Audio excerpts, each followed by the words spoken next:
ថាតើការចរចាទ្វេភាគីការសម្រុះសម្រួលដោយភាគីទី3ឬការបញ្ជូនទៅតុលាការយុត្តិធម៌អន្តរជាតិហៅកាត់ថា ICJ ហ្នឹងអាចនឹងមានប្រយោជន៍អ្វីខ្លះសម្រាប់កម្ពុជាចា៎បងអូននៅក្នុងអំឡុងឆ្នាំ2025ដូចជាមកទល់ពេលនេះគឺថាចំនួនរវាងកម្ពុជាថៃក៏នៅតែមិនទាន់ចប់នៅឡើយទេហើយក្នុងខ្ញុំជាយុវជនខ្ញុំក៏ខិតខំស្រាវជ្រាវឯកសារជាច្រើនដើម្បីស្វែងរកដំណោះស្រាយតើកម្ពុជាគួរដើរទៅផ្លូវណាដើម្បីដោះស្រាយពាក់ព័ន្ធជាមួយនឹងបញ្ហាចំនួនកម្ពុជាថៃដែលតាមរយៈពេលរាប់រយឆ្នាំមកហើយជាពិសេសនៅក្នុងពេលដែលយើងកំពុងតែមានចំនួនថ្មីនេះគឺនៅឆ្នាំ2025ក៏ដូចជា2026នេះឯងអញ្ចឹងតាមអ្វីដែលខ្ញុំបានគិតខំស្រាវជ្រាវជាយូរខ្ញុំបានរកឃើញនៅដំណោះស្រាយរួមគឺពាក់ព័ន្ធជាមួយនឹងការដាក់ពាក្យប្តឹងទៅតុលាការ ICJ អញ្ចឹងជាការពិតណាស់ពាក់ព័ន្ធជាមួយនឹងការដាក់ពាក្យប្តឹងទៅ ICJ នេះយើងដឹងហើយយើងធ្លាប់បានជោគជ័យយើងធ្លាប់បានជោគជ័យហើយតាំងពីឆ្នាំ1962ដែលតុលាការកាត់ក្តីថាប្រាសាទព្រះវិហារក៏ដូចជាតំបន់ដែលនៅជុំវិញប្រាសាទព្រះវិហារគឺជារបស់ខ្មែរហើយនៅក្នុងឆ្នាំ2013ក៏យើងទទួលបានជោគជ័យដែរតាមរយៈការបកស្រាយសារក្រមថាប្រាសាទអង្គរប្រាសាទព្រះវិហារក៏ដូចជាតំបន់ដែលនៅជុំវិញប្រាសាទព្រះវិហារក៏ជារបស់ខ្មែរដូចគ្នាអញ្ចឹងតាមរយៈជោគជ័យទាំងអស់ហ្នឹងហើយខ្ញុំគិតថាមានតែយន្តការនៃការដោះស្រាយទៅ ICJ ទេគឺជារឿងមួយដ៏មានសារៈសំខាន់នៅក្នុងការដោះស្រាយចំនួនកម្ពុជាថៃរយៈពេលប្រហែល2ឆ្នាំនេះហ្នឹងហើយបងចា1ឆ្នាំរយៈពេល1ឆ្នាំនេះបាទអញ្ចឹងខ្ញុំមើលឃើញថាពាក់ព័ន្ធជាមួយនឹងបញ្ហាសពថ្ងៃនេះគឺយើងមាននិន្នាការផ្សេងៗជាច្រើនតែយើងមើលឃើញថានៅខាងក្រៅប្រទេសគឺគេសំណុំពរឲ្យរដ្ឋាភិបាលនៅក្នុងប្រទេសដាក់ពាក្យប្តឹងទៅតុលាការ ICJ ក៏ប៉ុន្តែខ្ញុំមើលឃើញថាតាមរយៈនៅក្នុងស្ថានភាពនៅក្នុងប្រទេសវិញពិតជាមិនទាន់ឃើញអ្នកវិភាគក៏ដូចជាលោកបណ្ឌិតធំមិនទាន់និយាយពាក់ព័ន្ធជាមួយនឹងការដាក់ពាក្យប្តឹងទេនេះគឺជាចំណងមួយដែលខ្ញុំពុំទាន់រកចម្លើយឃើញក៏ប៉ុន្តែក្នុងខ្ញុំជាយុវជនដោយសារតែខ្ញុំក៏ជានិស្សិតដែលកំពុងតែសិក្សាច្បាប់ក៏ជានិស្សិតដែលកំពុងតែសិក្សាទំនាក់ទំនងអន្តរជាតិខ្ញុំមើលឃើញថាមានតែ ICJ ទេគឺជាយន្តការមួយនៅក្នុងការដោះស្រាយចំនួនកម្ពុជាថៃអញ្ចឹងខ្ញុំមើលឃើញថាសប្តាហ៍ថ្ងៃនេះពាក់ព័ន្ធជាមួយនឹងយើងកំពុងតែចរចាប្រើយន្តការនៃការចរចាក៏ដូចជាប្រើពាក់ព័ន្ធជាមួយនឹងយន្តការនៃការទូតខ្ញុំគិតថាវាគឺជារឿងមួយបណ្ដោះអាសន្នទេដែលគាត់ថាវាជារឿងមួយបណ្ដោះអាសន្នมันអាចកែថាអាចឲ្យកម្ពុជានិងថៃទទួលបានសន្តិភាពពេញលេញទេអញ្ចឹងណាបងនេះគឺជាអ្វីដែលខ្ញុំមើលឃើញអញ្ចឹងមានតែ ICJ ទេគឺជារឿងមួយដ៏មានសារៈសំខាន់នៅក្នុងការដោះស្រាយជំនួបកម្ពុជាថៃហើយខ្ញុំមើលឃើញថាមានអ្នកវិភាគក៏ជាអ្នកស្រាវជ្រាវជាច្រើនគាត់និយាយថា ICJ ចុះហេតុអីបានជាត្រូវចាំបាច់ទៅប្តឹង ICJ បើរាល់ថ្ងៃហ្នឹងសម្រាប់ក្នុងពិភពលោកបាត់បង់ទៅហើយយើងមើលឃើញថារាល់ថ្ងៃនេះមហាអំណាចរំលោភបំពានទៅលើប្រទេសទុនខ្សោយដែលយើងមើលឃើញថាសហរដ្ឋអាមេរិកសហការគ្នាជាមួយនឹងអ៊ីស្រាអែលវាយប្រហារទៅលើអ៊ីរ៉ង់ហើយយើងមើលឃើញថាអ៊ីស្រាអែលដែលជាមហាអំណាចតំបន់មួយនៅក្នុងតំបន់មជ្ឈមបូព៌ាបែរទៅជាឈ្លានពានបណ្ដាប្រទេសផ្សេងៗជាច្រើនហើយរុស្ស៊ីឯនោះវិញដែលជាមហាអំណាចមួយដែរបែរទៅជាឈ្លានពានទៅលើប្រទេសអ៊ុយក្រែនទៅវិញឯចិនបែរជាចងគម្រាមកំហែងនៅក្នុងការធ្វើសង្គ្រាមទៅដើមយកតៃវ៉ាន់ហ្នឹងមកធ្វើជាដែនខេត្តរបស់ខ្លួនអាការទាំងអស់ហ្នឹងហើយគឺធ្វើឲ្យពិភពលោកបាត់បង់សណ្ដាប់ធ្នាប់គឺធ្វើឲ្យអ្នកវិភាគជាច្រើនគាត់គិតថាมันគួរណាយកពាក្យទៅប្តឹង ICJ ទេព្រោះអី ICJ វាអស់តម្លៃហើយអង្គការសហប្រជាជាតិហ្នឹងក៏អស់តម្លៃដែរដោយសារតែមហាអំណាចលែងឲ្យតម្លៃតែសម្រាប់ខ្ញុំជាយុវជនខ្ញុំមើលឃើញថាអង្គការសហប្រជាជាតិនៅតែមានសារៈសំខាន់ហើយ ICJ ក៏នៅតែមានសារៈសំខាន់នៅក្នុងការដោះស្រាយជំនួបកម្ពុជាថៃពិភពលោកមិនអាចអត់សម្រាប់ធ្នាប់បានទេហើយខ្ញុំគិតថាមានតែ ICJ ទេដែលជាសេនាធិការមួយរបស់ UN ដែលអាចដោះស្រាយជំនួបកម្ពុជាថៃបានហើយនៅក្នុងនោះខ្ញុំសូមជម្រាបបងដែរថាពិតណាស់ខ្ញុំធ្លាប់បានឃើញវីដេអូរបស់រដ្ឋមន្ត្រីរដ្ឋលេខាធិការកិច្ចការព្រំដែនលោកក៏ធ្លាប់និយាយផងដែរថាបើសិនជា ដើម្បីអាចនឹងដាក់ពាក្យប្តឹងទៅតុលាការ ICJ បានលុះត្រាតែអីលុះត្រាតែភាគីខាងថៃភាគីខាងកម្ពុជាទទួលស្គាល់យុត្ថាធិការICJ ក៏ប៉ុន្តែខ្ញុំមើលឃើញថាតាមរយៈដែលខ្ញុំបានស្រាវជ្រាវជាច្រើនតាមរយៈ website របស់ ICJ ផងតាមរយៈសភៅឯកសារជាច្រើនខ្ញុំបានឃើញថាថៃចាប់តាំងពីឆ្នាំ1962មកគឺគេលែងប្រកាសទទួលស្គាល់មែនហើយមួយទៀតប៉ុន្តែនៅក្នុងករណីមួយដែលខ្ញុំមើលឃើញថាកម្ពុជាយើងខ្ញុំទៅឆែកមើលwebsite របស់ ICJ ខ្ញុំមើលឃើញថាកម្ពុជាយើងប្រកាសទទួលស្គាល់រហូតមកទល់ពេលឥឡូវនេះខ្ញុំមើលឃើញបើសិនជាបងប្អូនមិនជឿខ្ញុំទេអាចទៅឆែកមើលនៅក្នុង website របស់ ICJ បាននេះគឺជាអ្វីដែលខ្ញុំមើលឃើញអញ្ចឹងពិតណាស់នៅក្នុងមាត្រាទី36លក្ខន្តិកៈនៃអង្គការនៃតុលាការយុត្តិធម៌អន្តរជាតិបានចែងថាតើតភាគីទាំងពីរប្រកាសទទួលស្គាល់ទើបអាចនឹងដាក់ពាក្យប្តឹងបានពិតណាស់ថៃគេលែងទទួលស្គាល់ហើយសូម្បីតែតាមរយៈដែលខ្ញុំបានមើលឯកសារក្រសួងការបរទេសថៃនៅពេលនៅក្នុងអំឡុង2025ដែលចាប់ផ្ដើមមានចំនួនជាមួយនឹងកម្ពុជាថៃគឺគេបាននិយាយថានៅក្នុងសេចក្តីថ្លែងការណ៍គេថាគេលែងប្រកាស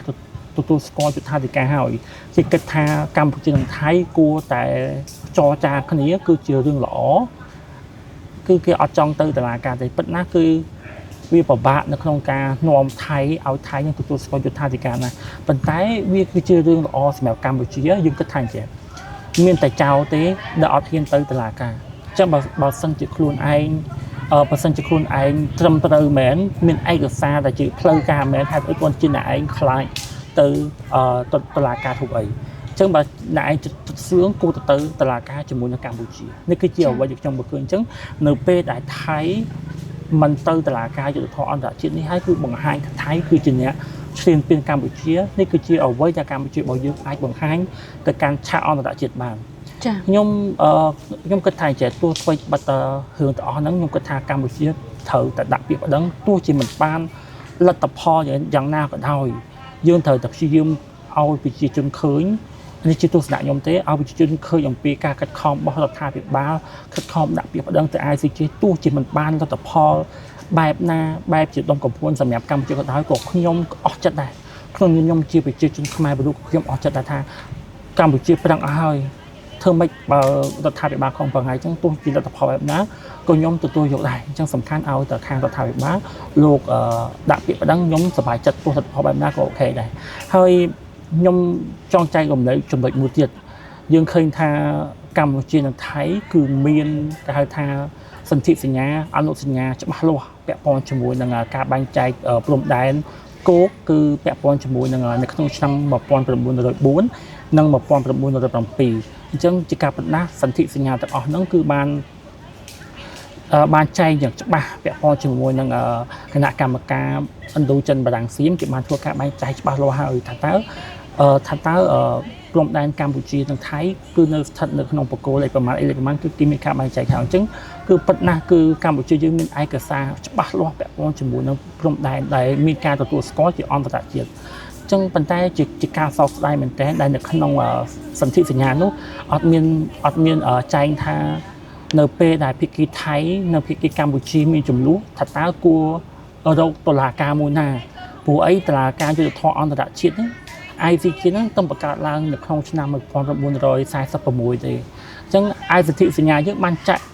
ធ្វើតាំងពី1904និង1907ចា៎បាទអញ្ចឹងបើសិនជាមានចែងនៅក្នុងហ្នឹងគឺពិតណាស់តុលាការយុត្តិធម៌អន្តរជាតិគាត់នឹងមានយុត្ថាធិការនេះគឺជាអ្វីដែលខ្ញុំមើលឃើញក៏ប៉ុន្តែខ្ញុំចង់គូរំលឹកបញ្ជាក់ផងដែរថានៅក្នុងមាត្រា36នៃលក្ខន្តិកៈតុលាការយុត្តិធម៌អន្តរជាតិក៏បាននិយាយផងដែរថាចំពោះរឿងក្តីដែលថាតុលាការមានយុត្ថាធិការមិនមានយុត្ថាធិការគឺអាស្រ័យទៅលើកម្ពុជាដាក់ពាក្យប្តឹងសិនដាក់ពាក្យប្តឹងទៅកាន់តុលាការយុត្តិធម៌ទៅនោះតុលាការគេនឹងពិនិត្យថាតើតុលាការមានយុត្ថាធិការដែរឬទេអញ្ចឹងទោះធ្វើបិទយ៉ាងណាក៏ដោយខ្ញុំជាយុវជនទោះមានសង្ឃឹម 1% ក៏ខ្ញុំនៅតែគិតថាត្រូវតែដាក់ពាក្យប្តឹងដើម្បីរកយុត្តិធម៌សម្រាប់កម្ពុជាហើយអ្វីដែលខ្ញុំរត់ដឹងតែគិតបន្ថែមទៀតខ្ញុំគិតថានៅពេលណាដែល កម្ពុជាយើងដាក់ពាក្យប្តឹងទៅតុលាការយុត្តិធម៌អន្តរជាតិគឺជារឿងមួយជួយថៃវិញទេព្រោះអីរដ្ឋាភិបាលថៃគាត់មិនចង់មានសង្គ្រាមអីដែលជាបញ្ហាសម្រាប់ចំនួនព្រំដែនដែលជាខាតប្រយោជន៍ដល់ប្រទេសថៃខ្លួនឯងទេចង់តែមានសុខសន្តិភាពទេក៏ប៉ុន្តែបើសិនជាកម្ពុជាយើងដាក់ពាក្យប្តឹងខ្ញុំគិតថាជារឿងមួយជួយថៃដើម្បីឲ្យថៃមានលេសប្រាប់ប្រជាជនខ្លួនឯងនៅក្នុងការធ្វើសម្បទានព្រោះថ្ងៃរដ្ឋាភិបាលកម្ពុជានិងថៃគឺពិបាកនៅក្នុងការចរចាគ្នាហ្នឹងគឺដោយសារតែនៅក្នុងប្រទេសរៀងខ្លួនគឺមានជាតិនិយមអញ្ចឹងកាលណាបើសិនជាមានការសម្បទានគ្នាទៅវិញទៅមកនោះគឺពិបាកបងគឺពិបាកអត់ហ៊ានលះបង់ឲ្យគ្នាទៅវិញទៅមកទេបើសិនជាហ៊ានលះបង់គឺទទួលការស្ដីបន្ទោសអំពីជាតិនិយមនៅក្នុងប្រទេសខ្លួនឯងហ្នឹងនេះគឺជារឿងពិបាកមែនទែនក៏ប៉ុន្តែទោះអ្វីបាត់យ៉ាងណាក៏ដោយខ្ញុំបាទក្នុងនាមជាយុវជនខ្ញុំត្រូវតែជំរុញឲ្យរដ្ឋាភិបាលដាក់ពាក្យប្តឹងទោះលទ្ធផលបែបណាក៏ខ្ញុំទទួលយកផងដែរហើយខ្ញុំមើលឃើញហេតុផលជាច្រើនដែលកម្ពុជាគួរតែដាក់ពាក្យប្តឹងតាមពិតទៅខ្ញុំមើលឃើញថាហេតុតែបានជាកម្ពុជាដាក់ពាក្យប្តឹងខ្ញុំមើលឃើញថាអ្វីដែលយើងកំពុងតែធ្វើសប្តាហ៍នេះតាក់ទងជាមួយនឹងការចរចាការទូតអីនេះគឺយើងបានធ្វើអស់ហើយតែហាក់បីដូចជាមិនទាន់ទទួលបាននៅលទ្ធផលជាដុំកំភួនផ្លែផ្កាទេអញ្ចឹងខ្ញុំមានពាក្យមួយប្រយោគមួយចង់ប្រាប់ទៅកាន់ទស្សនិកជនផងដែរថាបើសិនជាយើងចង់បានលទ្ធផលថ្មីយើងកុំធ្វើអីដដែលគួរតែរកវិធីសាស្ត្រនៅក្នុងការធ្វើអ្វីដែលថ្មីដើម្បីទទួលបាននៅលទ្ធផលដែលថ្មីត្រូវតែរករបៀបថ្មីដើម្បីទទួលបានលទ្ធផលដែលថ្មីអញ្ចឹងណាបងអានេះគឺជាអ្វីដែលខ្ញុំអានឯកសារបានជួបបានខ្ញុំចែកម្លែកទៅកាន់បងប្អូនអរគ្នាអញ្ចឹងខ្ញុំមើលឃើញថាហេតុផលដែលកម្ពុជាត្រូវតែដាក់ពាក្យប្តឹងទៅ ICJ នេះគឺខ្ញុំមើលឃើញថារឿងចំនួនកម្ពុជាថៃនេះគឺពិតណាស់គឺយើងមានឯកសារច្បាស់លាស់ពាក់ព័ន្ធជាមួយនឹងសន្ធិសញ្ញាអនុសញ្ញា1994និង1997យើងមានច្បាស់លាស់ទាំងអស់អញ្ចឹងយើងអាចដាក់ពាក្យប្តឹងទៅបាននេះគឺជាអ្វីដែលយើងមាននេះហេតុផលសំខាន់ទី1ហើយយើងឃើញថាមូលហេតុទី2ដូចខ្ញុំនិយាយមិញហ្នឹងអញ្ចឹងគឺមើលឃើញថាតាមរយៈបបពិសោធន៍ជាច្រើនបានបង្ហាញថាការចរចាទ្វេភាគីហ្នឹងគឺមិនបានដោះស្រាយបញ្ហាឲ្យចប់ទេយើងឆ្លុះគ្នាតាំងពី1953មកទល់ពេលនេះគឺយើងរកដំណោះស្រាយអត់ឃើញការចរចាវាគ្រាន់តែជាយន្តការបន្តសន្នដើម្បីឲ្យមានសន្តិភាពមួយគណៈពេលទេក៏ប៉ុន្តែវាមិនមែនជាសន្តិភាពជាយូរអង្វែងដោយការដាក់ពាក្យប្តឹងទេខ្ញុំគិតថាការដាក់ពាក្យប្តឹងទោះអ្វីត្បិតតែចំណាយពេលយូរបន្តិចតែពីបានលទ្ធផលយូរអង្វែងគឺយើងទទួលបានសុខសន្តិភាពយូរអង្វែងយើងឃើញថានៅពេលដែលតុលាការសម្រេច1962មកយើងឃើញថាកម្ពុជានិងថៃគឺអត់ដែលមានអីត្រូវឆ្លោះគ្នាទៀតទេតរហូតដល់2008អញ្ចឹងវាទទួលបានសន្តិភាពយូរអង្វែងមែនទែននេះហើយគឺជាមូលហេតុដែលកម្ពុជាត្រូវតែដាក់ពាក្យប្តឹងទៅតុលាការយុត្តិធម៌អន្តរជាតិចា៎ហើយខ្ញុំមើលឃើញមួយទៀតនោះគឺពាក់ព័ន្ធជាមួយនឹងមូលហេតុទី3គឺការសម្រុះសម្រួលដោយភាគីទី3ហ្នឹងមានទូនាទីសំខាន់ក៏ប៉ុន្តែមិនដែលកំណត់យើងឃើញថាចេះនៅអាស៊ានក៏ដោយអាស៊ានគឺគេមានគោលការណ៍មួយគឺគោលការណ៍មិនជ្រៀតជ្រែកកិច្ចការផ្ទៃក្នុងប្រទេសអ្នកដទៃអញ្ចឹងកាលណាបើសិនជាគេមានគោលការណ៍បែបនេះគឺពិបាកមែនទែន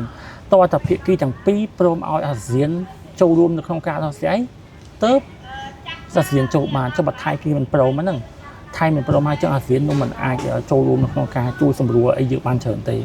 ហើយអង្គការសហប្រជាជាតិវិញខ្ញុំមើលឃើញថាអង្គការសហប្រជាជាតិទោះអ្វីត្បិតតែគាត់បានអំពាវនាវឲ្យកម្ពុជានិងថៃគឺរបបឆាប់បាញ់អីក៏ដោយក៏ប៉ុន្តែខ្ញុំមើលឃើញថាបានតែមួយគណៈពេលទេបងមួយគណៈពេលទេប៉ុន្តែដោយសារតែអង្គការសហប្រជាជាតិនេះគឺគ្រប់គ្រងពេញពិភពលោកមាន193ប្រទេសជាសមាជិកអញ្ចឹងគឺត្រូវតែដោះស្រាយស្ទើរគ្រប់ប្រទេសទាំងអស់គឺគេមិនមានគេហៅថាពេលវេលាគ្រប់គ្រាន់នៅក្នុងការមើលទៅចំនួនកម្ពុជាថៃទេគឺគេត្រូវការដោះស្រាយបញ្ហាច្រើនណាស់អញ្ចឹងហើយបានជាខ្ញុំនេះវាជាមូលហេតុដែលធ្វើឲ្យកម្ពុជាគឺត្រូវតែដាក់ពាក្យប្តឹងពួកអីអង្គការអន្តរជាតិគឺគេមិនអាចគេហៅថាជួយយើងបានរហូតទេគេមានរឿងច្រើនណាស់ដែលគេត្រូវដោះស្រាយចឹងទៀត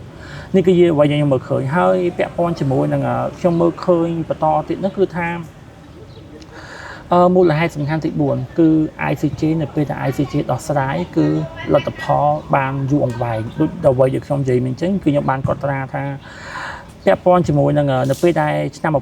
1962តុលាការបានសម្រេចថាប្រាសាទព្រះវិហារជារបស់កម្ពុជាហើយ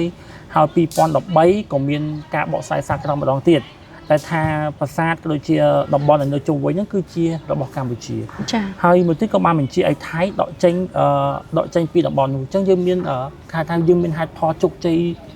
យើងមានហេតុផលជោគជ័យហើយជោគជ័យពីមុនមកហើយអញ្ចឹងវាជាមូលហេតុសំខាន់ដែលយើងមើលថានេះគឺយន្តការមួយល្អប្រសើរមែនទែនហើយចំណុចដែលខ្ញុំមើលឃើញជា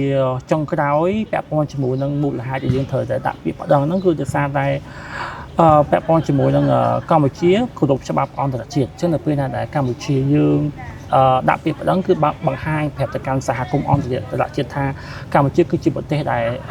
ប្រកាន់ភ្ជាប់នៅការដោះស្រាយបញ្ហាដោយសន្តិវិធីបើសិនបើភាគីថៃមិនសហការទេវាអាចនឹងប៉ះពាល់ទៅដល់ការយកឃើញចំពោះភាគីថៃហើយធ្វើឲ្យកម្ពុជាទទួលបានការគាំទ្រផ្នែកការទូតដូចខ្ញុំនិយាយបញ្ជាក់បងពីខាងដើមអញ្ចឹងបើសិនជាថៃមិនព្រមទៅ ICJ ទេបានន័យថាមិនថៃជាចោលមិនតែចោលទេដែលមិនហ៊ានទៅតុលាការបើយោងទៅតាមមាត្រា53នៃលក្ខន្តិកៈ ICJ អញ្ចឹងជាសរុបសម្រាប់សម្រួលបង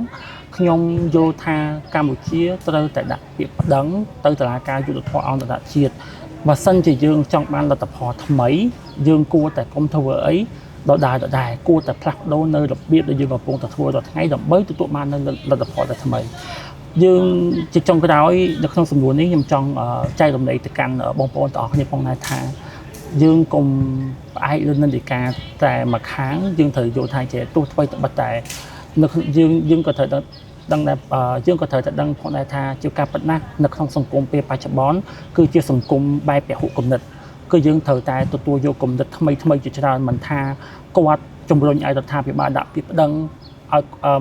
ប្រជាជនខ្លះជំរុញឲ្យរដ្ឋាភិបាលផ្អែកទៅលើការចរចានេះក៏សុទ្ធតែជាវិធីសាស្ត្រទាំងអស់ដើម្បីឲ្យជាតិយើងមានសន្តិភាពយើងកុំបន្ទោសខ្មែរណាជាខ្មែរក្បត់ជាតិតាមពិតទៅអ្វីដែលខ្មែរយើងនិយាយគ្រប់ជ្រុងទាំងអស់គឺសុទ្ធតែប្រយោជន៍រួមយើងទេដើម្បីឲ្យកម្ពុជាយើងមានសន្តិភាពនិងដើម្បីឲ្យកម្ពុជាយើងយកទឹកដីដែលបានបាត់បង់ត្រឡប់មកវិញពេលនេះគឺជាពេលដែលយើងសាមគ្គីគ្នារួមគ្នាធ្វើឲ្យជាតិយើងខ្លាំងឲ្យដូចចិត្តនៅក្នុងសម័យអង្គរយើងផងដែរបាទអរគុណច្រើនបងចា៎អូន